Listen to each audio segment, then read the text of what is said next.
You don't want to reinvent the wheel. There's a formula here. Just follow the frigging formula. It's not that It's hard. worked for hundreds of years. Yeah. Why doesn't everybody do this? And the answer is Fear. fear.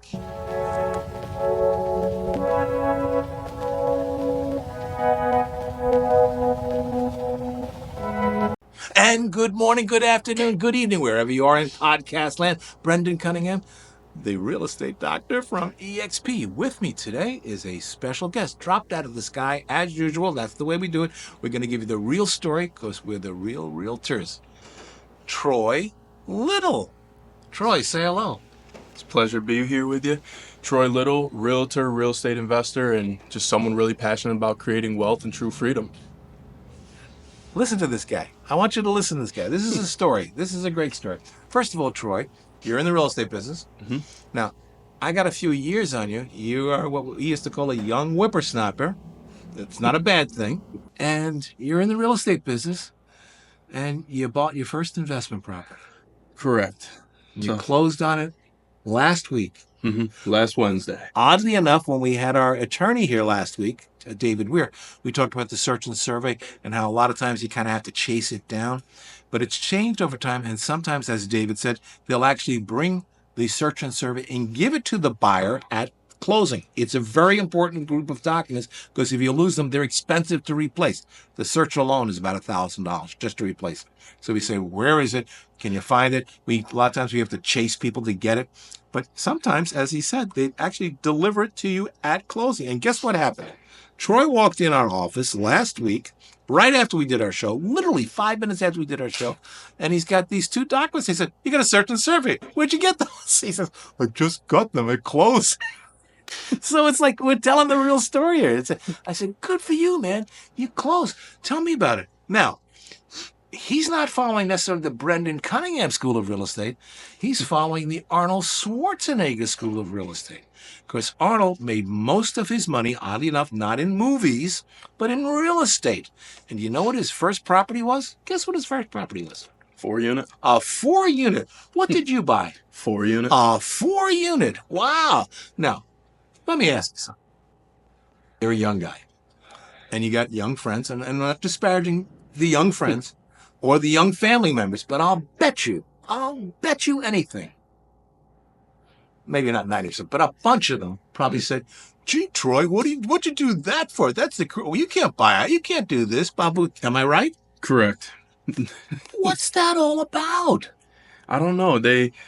I don't believe that they believe that things like that can actually happen. So they sit there, they see other people do it, but they think it takes millions of dollars to get started. Well, so, obviously you must be a genius that you figured it out. Right? Must be a genius. You must be a genius. Now, granted, you're a pretty smart guy. You have a master's degree in economics as well as a bachelor's in economics. And, I mean, I took basic economics. I know the supply and demand thing, which is really important. But you're light years ahead of me on formal education, that one. But what's interesting is I actually wrote a book on this phenomenon. I called it The 7 Cents, the Key to Effectiveness in Life and Business. And this particular thing I called the Schmetterling Factor. And what does that mean? The people that are closest to you, your best friends, your closest confidants will rain on your parade every frigging chance they get. You decide you want to do this. What do you want to do that for? What do you want to do this for? That's the craziest thing in the world. You're going to be hearing this for a while. You do know that, right? Yeah. And you just suck it up. Yeah. I don't know what to tell you. It's crazy. But I just found that same thing happened to me, by the way, when I did it for. What'd you do that for? And every step in the game, it's what'd you do that for? Mm-hmm. One of the craziest parts is some of them aren't even as much what did you do that for? They just put so much doubt into your mind that it's going to work. Oh, what if this happens? What if this happens? What if this happens? And that's coming from the closest family, closest friends, and they're always just put so much doubt in your mind. And if you listen to them, you end up like 90% of people doing nothing. Doing nothing. You just fall Absolutely doing nothing. And I get that. And we get that all the time when we talk to buyers. Well, what about this? What about this? And I always like hit them with the leveler. My level is, and what if the Russians come up the Hudson River? It could happen. It could happen, especially in that. But you know, then we're all screwed. Then what difference does it make? It's all over at that point. But no, it's like, man, when you're young, you really gotta be intrepid. You gotta push the thing forward. And I think it's more important while you're young, while you still have the support of family and friends. Because if all else fails today, I still have people I can go to. Yeah. I think it's most important to take the risk while you're 20s, early 20s, up to 25, because you still have support. You still Well, have yes, and you have we used to call a lot of piss and vinegar, and you're willing to take some chances. You're willing to do things that other people would think were crazy. Everything's crazy, but the problem is, it's just easier to do nothing and to wait 5 years or 7 years. I told you the story about my daughter. She bought a house 7 years ago. It wasn't a particularly great time to buy a house then either. I mean, multiple offers. She got hers on the third go around. But her cousin, who's a year older than her, a college graduate, she said, "What'd you do that for?" She killed her. So you said something that was very interesting, and you said, that's why I kind of liked it. I didn't really want to tell anybody until I was closed. Done. I was there, and I said, that's the smart way to handle it. You wait. It's like I write books and I do a lot of things. I don't tell people what I'm writing. Like I'm working on my 5th book. I don't tell you what it's about until it's done. And then it's different. Then if you're really close, I might introduce you to what I did. But even then, if you say, "What'd you do that for?" you're out. I mean, it's just the way it works. So good for you. Now, let's look at the numbers and just how crazy this is. Can I mention your age? Yeah. 24 years. Probably paying about $1,300 a month for rent prior to that. Yes? Okay. Yep. $1,300, which by renting standards is not bad. It's actually pretty good. We're one of the more affordable places in the United States, which is feeding the thing about this is the hottest market in America for the 2nd year in a row. Now you have a place and you have rents coming in. What's your mortgage payment? About $2,300. Oh my God! How are you going to pay $2,300? You just went up $1,000. Do your rents cover it? Rents are about $2,400. So you're making $100. You're bringing in $100. You have a place to live. Oh, and then all the tax advantages that go with it, which we're not even getting into right now. And you're not paying out $1,300. Why doesn't everybody do this? And the answer is Fear. Fear. Because it's scary. It's scary to do this. A good friend of mine who he probably owns 20,000 units at this point. We were partners back in the 90s and early 2000s. And at the time, he owned about 8,000, 9,000. But I think he's up around 20,000. When he bought his first 4-unit building, I bought a 3-family. My first. Okay, so you're one better than me. And he said, now, this guy is a major investor, and he usually does maybe 30 to 40 offers a month on properties, and he probably gets about half of them because his formula is he offers 50 cents on the dollar. When you're at a certain point, you can do that, and they're always cash transactions. But when he bought the first property, this guy he was a CPA, he was a smart guy. He says, I literally came home and soiled myself from the closing. On that very first one. On the very first one. It's scary. But you know what? You're not the brightest guy in the world. You're bright. I'm not the brightest guy. I'm bright. But I don't know. I'm just kind of an average guy. You're a little maybe above average, but still, you figured it out. It's not too difficult. And it's not too difficult. Look at these smug son of a gun. So one of the things that's crazy is I think it comes down to a combination of fear and laziness. It's so easy to do nothing. All of this information is right on Google. Yeah. Everyone has access to Google. Everyone has access to Safari. Everyone has access to some search engine. So far as I know. Yeah. Or ChatGPT, where you could say, hey, how can I become rich off real estate? And it'll break it down to you. It'll break down the entire thing, tell you step by step what you got to do. Yeah, we always tell people, listen, you don't want to reinvent the wheel. There's a formula here. Just follow the frigging formula. It's not that hard. It's worked for hundreds of years. Yeah, stop it. Why do you want to make this so hard? Well, I don't want to. No, I don't. Yeah, interest rates are going up, prices are going. Cry me a river. Cry me a river. I don't know what to tell you. But you did it. Yep. Proud of you. Thank you. No, I really am. I'm ecstatic because people say, why do you continue to do this? You could, at my age, I should be walking in the mall. I don't want to walk in the mall. Okay? I don't like the mall walkers. But I like it because this excites me to see somebody get a piece of the American dream, and they got out of their own way. They figured it out. You are on a whole new trajectory in your life. There was the week before last week where you weren't a homeowner, and now there's everything that comes after that. We're just walking outside, the grass is greener. Everything's greener. And have you started to get the applications on the credit cards in the mail yet? You get a million of them. Not yet. Now that you owe money, they want to give you more money. Yep. Yeah, it's crazy. Yeah, but yeah, you're going to be getting all kinds of interesting information and solicitations now because you're a homeowner, man. You're in the game. Join a block associate, get involved, and all this kind of stuff. And you're in North Tonawanda. Yep, North Tonawanda. Which we were just saying. I think North Tonawanda is one of the coolest places in the world, especially now. We used to make fun of it, and we used to make fun of it insofar as the people that say NT. They never leave. They never leave. You move to North, you will never leave. You'll be there for the next 18 generations. But there's a reason why. It's kind of nice. It is. We got a park a block away from the house. You got water. Yep, you got water everywhere up there. You've got the downtown. You've got the what's the big theater down there with the Wurlitzer organ in it? Oh, I'm not sure of the name. Oh God, it's right downtown on Sweeney Street there. Yeah, we haven't gotten to explore down. Oh my God, it's just happened last week. Fabulous restaurants down there. One restaurant's better than the next. You're 3 minutes to the falls. I mean, practically. And if you take a ride up to Toronto, that's only about an hour and a half from where you are. I guess there might be some delay at the bridge these days. But yeah, it's a really kind of an interesting place, and it just keeps getting better and better. Now they want to build a nuclear power plant there, but I said, listen, don't worry about it. It's not going to happen. Not going to happen, even though it might be a good thing. But they're not just going to let it in.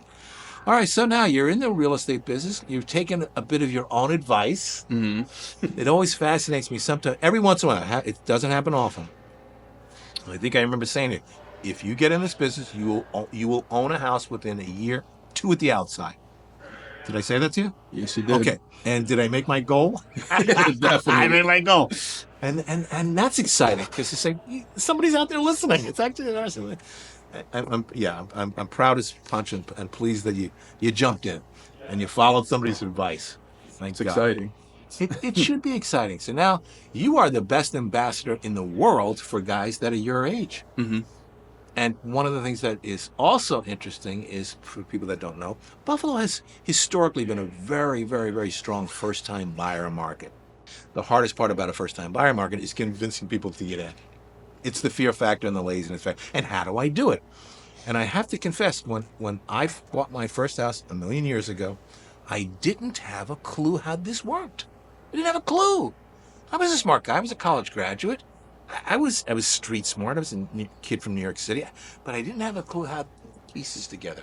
And I'm amazed at how much I've learned over the years, and I'm amazed at how actually, just for us, how complicated the process is. It is a complicated process, which is why you need a good agent. You need a good agent. A good agent is worth his weight in gold. This is a lot of gold there because he's a big guy. He's 220, about 270 right now. 270. And he used to be a linebacker, and right? Yeah, linebacker. Oh my God, scary. I mean, these are these guys that run the 40 in like 3 seconds. They shoot them out of cannons, and people are crazy. But yeah, so the hard part is it is complicated, but if you have a good agent, they make it seem simple. So simple. Because it's simple to us. Everything's simple when you know how to do it, right? Correct. Come on. I've never ridden a horse. Oh, it's simple. Get on the back. If you know how to do it, it's simple. But I'm into the Yellowstone thing. Do you watch that at all? Oh, I don't watch too much TV. I know what you're talking about, the Yellowstone. But the guy that is the writer, Taylor Sheridan, super talented guy. What this guy can do with a horse is amazing. Amazing. I mean, he literally can spin a horse on the top. He's a great horseman. And you watch this guy and you think he's just an actor or an actor. No, he's the guy's the writer and the producer. So, but yeah, he's great on the horse. Yeah, so good agent, worth their weight in gold. Troy Little, give some numbers so that people know how to get a hold of you. So you guys can reach me on my personal cell phone, going to be area code 315-269-7180. You can also follow me on all of my social medias. It's just going to be Troy Little II, so Troy Little II. You can follow me, message me there. Those are going to be my two primary forms of contact there. So, what advice would you give to a first-time buyer? First time buyer. You can only tell them one thing? If I could only tell them one thing, just take the leap. Take the leap. Yeah. I think a lot of people get so nervous and think too much about what if this goes wrong? What if this happens? Yeah, What they if this overthink happens? it. What is it? Analysis Paralysis. Yeah. But the one problem they don't think, what if it all goes right? And most of the time, almost always it goes right. Let me give you an example. I've heard a lot of agents talk about their close rate. Well, I've closed 91% of my transactions. I've closed 100% of my transactions. I mean, I just expected close. If I put everything together the right way, the way it's supposed to, it'll close. Mm-hmm. It's pretty simple. I don't know why people are having things slip through. I think maybe they didn't get all the ducks in a row. But I'm all about getting the ducks in a row. And a cute story. When I was driving around with my daughter years ago, she was my little co-pilot. She was like 5. And she says, Daddy, when are we going to see the ducks? I said, what ducks? She says, I don't know, but you're always talking about getting these ducks in a row. Where are these ducks? I said, we're going to see the ducks someday. Yeah, take the leap. And the thing is, if you have a good agent, he's going to be leaping with you. Mm-hmm. You know, it's like the guys when they jump out of the plane and you're attached to them, he's going to die first. But yeah, that's not a good analogy, but yeah. So a good agent can make the whole thing seem much easier than you think it's going to be, because you're thinking it's going to be complicated. Well, it is complicated, but we know how to get it together. Mm-hmm. Second thing you might tell them. Second thing, ask questions. Ask questions. The person who asks the most questions wins. We ask a lot of questions. Mm-hmm. And the way I usually, in fact, I call this my not presentation. Naturally, and I'm going to have some questions for you. Obviously, you're going to have some questions for me. T. Then, at the end of this conversation, we'll figure out what we want to do next. Yes, and questions are normal. Yeah. People fear sounding ignorant, so instead they just stay ignorant. Right. Instead, they just don't ask the questions and said, you gotta ask the questions. That's the only way you're gonna get the answers. Yeah, and we talked about this a couple of weeks ago, about one of my pet peeves is the acronyms and the abbreviations for people. Sometimes agents want to make it sound more complicated than it is, and they'll start talking about the FHA and the ARM and the PDIC and the PIDI.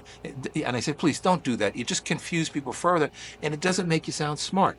It forces the person to ask a question to make sure that they're not dumb. Mm-hmm. And that's goofy. So, but yeah, ask questions all along the way. And there's a lot of things that you do need to ask about. And but yeah, and I would add one more thing: just make sure you're pre-approved. You got to get that pre-approval. Yep. We talked about your timeline. Your timeline was about a year, you said. Correct. From the first time I spoke with the lender to getting everything in line and then to close, about a year. Does that sound normal? A little quicker than normal. It's a little faster, quicker. Yeah. The normal incubation period is about 16 months. When somebody wakes up one morning, no, maybe we should buy a house. And it kicks around for a bit. Maybe we should buy a house. And before they do anything, before they start looking at open houses, and getting pre-approved, and then all of a sudden, it all comes together. But it's a little bit over a year for the entire process, generally speaking. Some people just know.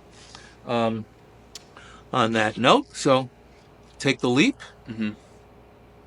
Get pre-approved. What was the second one? Ask questions. Ask questions. Mm-hmm. You do those 3 things, and you're going to be a homeowner, but sooner rather than later.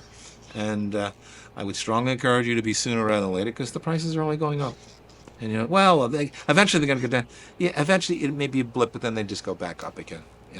Every property that I've owned, every one of them has gone up and down over the years. None of them have not gone up. None of them. 0. That's the story of all throughout time. That's what it is. It's always going to be going. It's one of the infrastructures you need for a country to be running efficiently. People need places to live. Well, and it's embedded in our culture. In fact, the Constitution, the Declaration of Independence, originally was life, liberty, and property. And because that was what the French charter said. And then they changed it. Well, property, what does that really mean? And they said, well, it's like the pursuit of happiness. And, land, owning property was what it was always about. If you wanted to be a lord of the manor, all it really meant was you owned real property as opposed to personal property. You owned actual real estate. Then you were a lord. Big deal, right? And now you could be a lord with they're selling. Look, you can buy a 1 foot piece of land in Ireland, and you're a lord. In the Lord. They give it to you. And that's Mhm. fine, I guess. But yeah, it's a big part of our culture. And right now we're hearing about, well, it's really hard for people to buy a house. It is harder than it has been in other years, but somehow, some way. When I bought my first house at 14.5% interest, and you bought your first house at whatever the interest rates are, everyone said you shouldn't do it. You can't. It can't. Somehow we figured it out. We're not Mhm. that bright. We can figure it out for you. Yeah. Yeah, fair. We're So average people. we're just average Average people. people, and we want to make you above average because, owning real estate is now you're in a different category. You're like a grown up. Yeah. And Yeah. I don't mean to this way. If you're renting and sometimes you just get trapped. Mm. And what I really stress for people is you got to do this sooner rather than later because the longer you wait, the greater the probability you're going to get trapped. Mm. Trapped. And that's why it's so important to ask questions, because a lot of people that are trapped, it's because they don't know how to get out. Yeah, So- there is a way out. There is a way out. Always is. Yeah. So if you find the right people, you just got to go ask around, ask people how you can get out. Humble yourself, ask questions, find someone that knows what they're talking about. They're all over the place. Mhm. There's a lot of people out there. You can go to any bank, talk to a lender. Go to Oh, any place. they'll talk to you. They're eager to talk to you. They'll talk. Yeah. Go to any real estate office. Talk to a realtor. Yeah. Contact one of us. We have the answers. You just got to ask the questions. Yeah. And we'll help you with sometimes.